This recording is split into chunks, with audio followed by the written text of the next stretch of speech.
সাব্বাস, very good, Hari বল।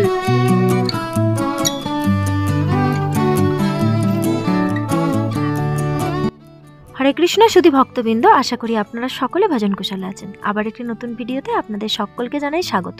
সকলকে জানাই শুভ সকাল। এখন ওই সকাল 8টা মতো বাজে। উঠেছি তো ভোরবেলা, কিন্তু ভিডিও আর শুরু করা হয়নি।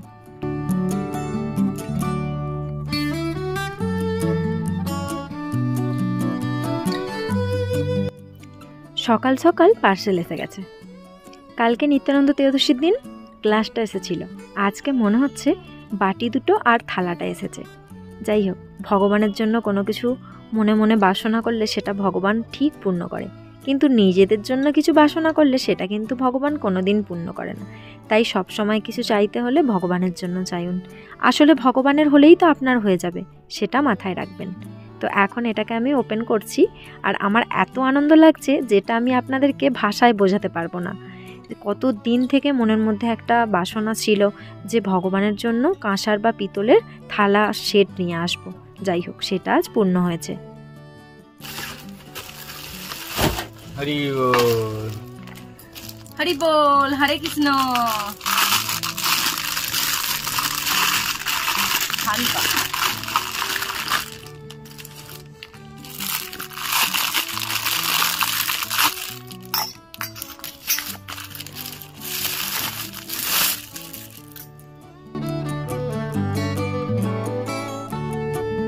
ভগবানের ভোগের থালা তো চলে এসেছে, এবার তো ভগবানের জন্য সুন্দর রান্না করতে হবে নাকি।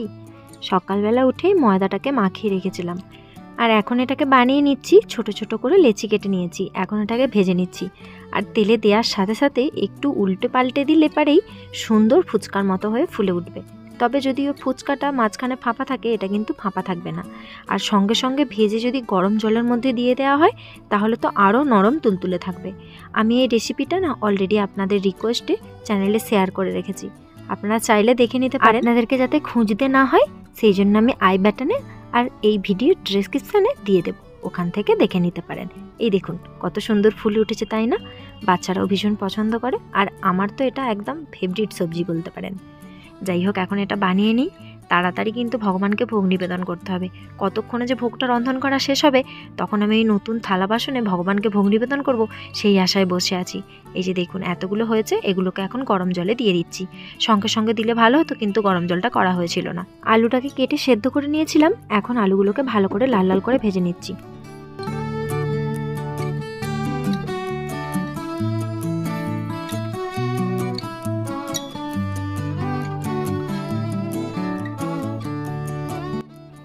এই যে হয়েই এসেছে, আর একটু বাকি।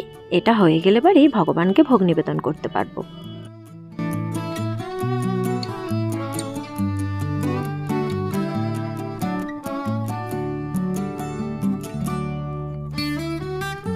এই যে সব কিছু কমপ্লিট করে ভগবানকে ভোগ নিবেদন করাও হয়ে গেছে। এখন ভোগটা তুলতে এসেছি, এরপর সবাই আমরা প্রসাদ পাবো।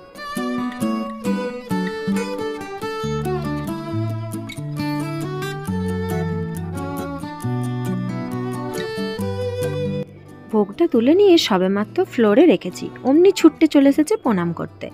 করো, হ্যাঁ তো সাব্বাস, ভেরি গুড, হরি বল।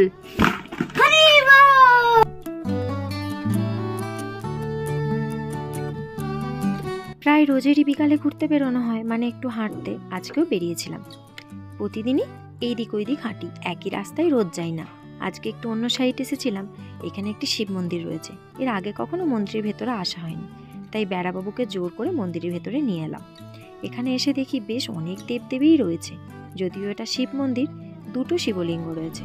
রয়েছে বড় বাবা, রয়েছে রাম লক্ষ্মণ সীতা, তারপরে হনুমানজি, রাধাকৃষ্ণ আছে, তারপরে লক্ষ্মী নারায়ণ আছে, দুর্গা দেবী আছে। আর মন্দিরটা দেখুন বেশ ভালোই বড়। এখানের অনেক মন্দির আছে যেগুলো আমরা অনেকেই জানি না। খুঁজে দেখলে পারে যে কত মন্দির পেরিয়ে আসবে তার কোনো ঠিক নেই। ভেতরে ভেতরে অনেক হিন্দু রয়েছে, কিন্তু সেগুলোও আমরা কেউ জানি না।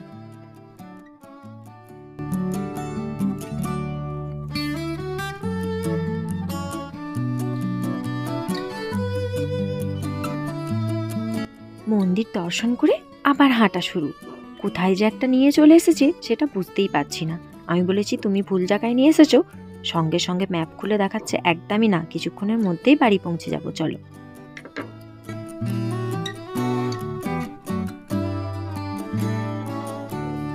এখান থেকে মাত্র 1.5 কিলোমিটার হাঁটলেই লালচকে পৌঁছে যাব।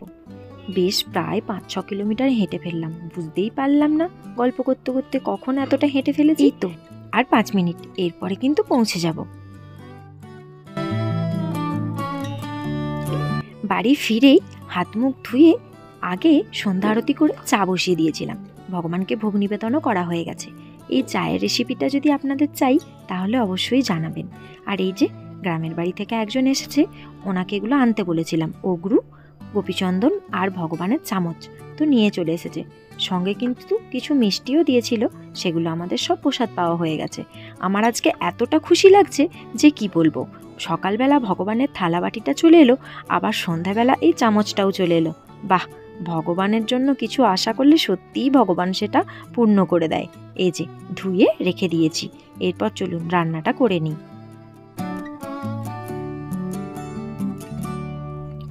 যিনি ভগবানের চামচ, অগরু আর গোপীচন্দন নিয়ে এসে দিয়েছেন, উনি আজকে প্রসাদ পাবেন। তো সেই জন্য তাড়াতাড়ি রান্নাটা বসিয়ে দিয়েছি। এখন 8:30 মতো বাজে, যদিও আমি একটু রাতে রান্না করি, কিন্তু যেহেতু একজন প্রসাদ পাবে তো ওনাকে তো তাড়াতাড়ি পাঠাতে হবে। সেই জন্য এখানে বিম কড়াই আলু দিয়ে একটা তরকারি করছি, আর বেগুন ভাজা, ওলকপি ভাজা আর মুগের ডাল। ডালটায় একটু ধনেপাতা জিরে গুঁড়ো দিয়ে দেবো, বেশ ভালো লাগবে। আর ফোড়ন দেওয়ার সময় এখানে আমি গোটা জিরে, শুকনো লঙ্কা আর 1 চিমটি হিং দিয়েছি। আপনারা এইভাবে ডাল রান্না করে দেখবেন, ভীষণ স্বাদ হয়। যাই হোক, ডালটা ভীষণ গাঢ় হয়ে গেছে, এটাতে একটু গরম জল দিতে হবে। বেড়াবাবু এখন আমাকে হেল্প করছে একটু, আর আমি এখানে একটু জল আনতে এসেছি। ব্যাস, এই তো জলটা দিয়ে ডালটাকে ফুটিয়ে নিলেই ডালটা রেডি। আর ওইদিকে বেগুন ভাজা আর ওলকপি ভাজাটা ঢাকনা চাপা দেওয়া আছে, সেটা তো দেখতেই পাচ্ছেন। আর এখানে আমি এখন এই বিম কড়াইয়ের সবজিটা করে নিচ্ছি। এটা হয়ে গেলে পারেই ব্যাস ভোগ নিবেদন করে তারপর প্রসাদটা পাঠাবো।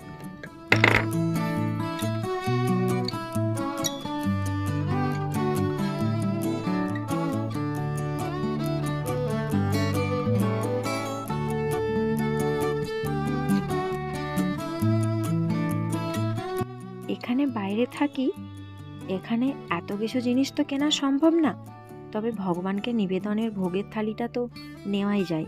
অনেক দিন থেকে ইচ্ছা ছিল, সেটা আর নেওয়া হয়নি। প্রতিবারই গ্রামের বাড়ি থেকে আসার সময় এতটাই ব্যাগ ভারী হয়ে যায় যে ভগবানের থালিটা আর আনা হয় না। তো সেই জন্য নিয়েই নিলাম। হ্যাঁ, একটু হালকা হয়েছে, তবে ভগবান যদি দিন দেয় আবার একটু ভারী দেখে নেব। জানেন তো, গ্রামের বাড়িতে রান্নার বাসন থেকে শুরু করে ভগবানের নিবেদনের বাসন সমস্ত কিছুই কিন্তু কাঁসা পিতলের আছে। কিছু মা কিনে দিয়েছে, কিছু বেড়াবাবু কিনেছে, আর কিছু আমার ছেলের অন্নপ্রাশনের নতুন বাসন পেয়েছিলাম, সেগুলো দিয়ে সব ভগবানের বাসন করে নিয়েছি। তবে সেগুলো তো আর এখানে আনতে পারবো না, আমাদের যখন নতুন বাড়ি হবে তখন ওগুলো আবার ইউজ করতে পারবো।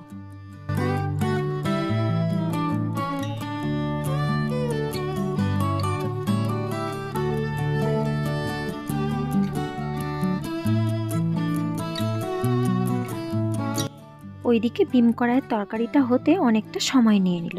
ডালটা ঠান্ডা হয়ে গেছিল, তাই আবার একটু ফুটিয়ে নিচ্ছি। আর আমার ভগবানের বাসনগুলো কেমন হয়েছে অবশ্যই কিন্তু কমেন্ট করে জানাবেন। আর ভিডিওটি কেমন লাগলো সেটাও কমেন্ট করে জানাবেন। সকলে ভালো থাকবেন, সুস্থ থাকবেন, সাবধানে থাকবেন। দেখা হচ্ছে আবার একটি নতুন ভিডিওতে। সকলে ভোগ দর্শন করে নিন। হরে কৃষ্ণ, হরি বল।